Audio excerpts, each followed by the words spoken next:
Alright, we're back now. Let's continue on with Emeek's tirade. Or a Quadro, 580 or 1800 series Quadro. We're just going to say the 5850 right here, since it's not back. Okay, so he wants to use the 5850. Oops, it's graphics, my bad.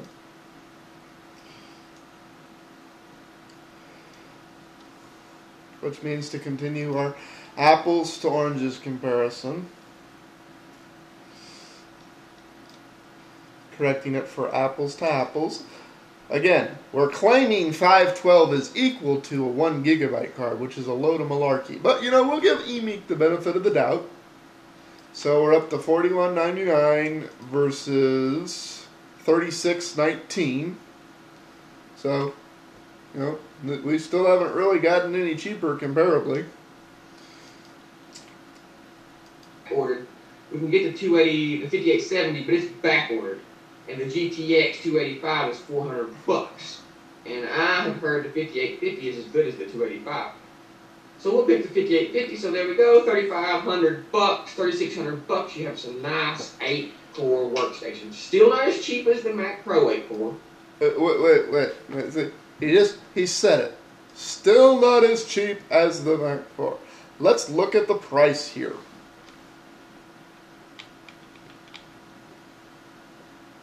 .26 gigahertz processor.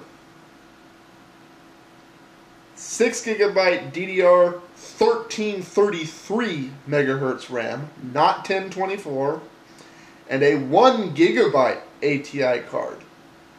22x DVD drive, which means better RAM, better graphics card, better DVD drive. Now let's look at the Mac specs.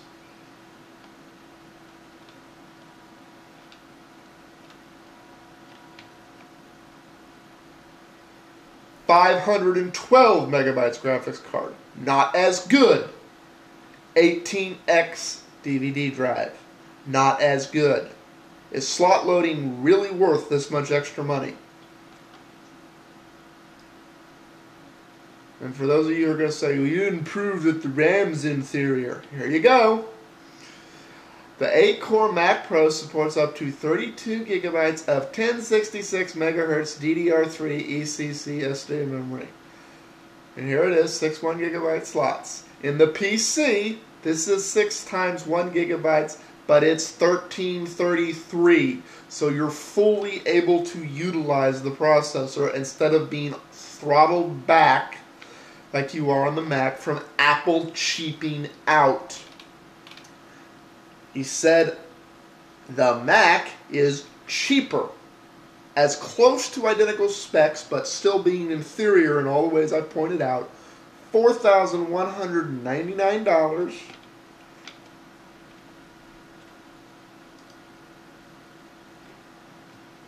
versus $3,619. How is $3,619 more expensive than $4 grand?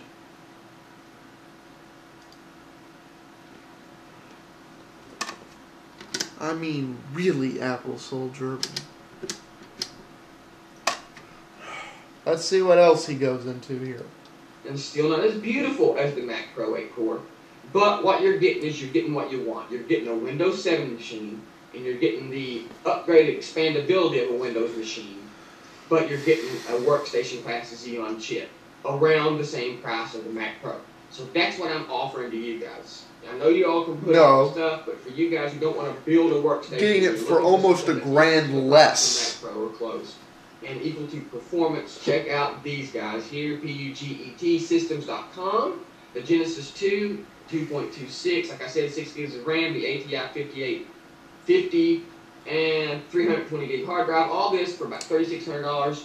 Few more $100 more expensive than the $3,200 Mac Pro 8-core, but like I said, you get it. That's because it does a shitload of stuff that the 3200 doesn't do. It's better machine than the Mac Pro Emeek, and it's cheaper, not more expensive. your windows like you want so bad, and you get your upgrade ability of the windows like you want so bad, the range of graphics cards and stuff.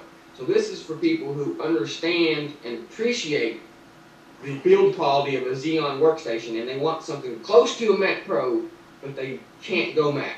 This is what I recommend. Of course, I recommend getting the Mac, but if you're wanting a Mac Pro and the PC, if you want a PC Mac Pro, this is about as close as you're going to get. They'll even let you option SLI and stuff in it if you like.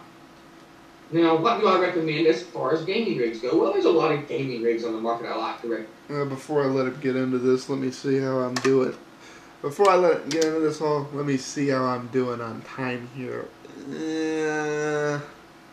I'm at about 6 minutes for this video, so I'm gonna knock off and cover the gaming stations in the next part. Sorry, y'all.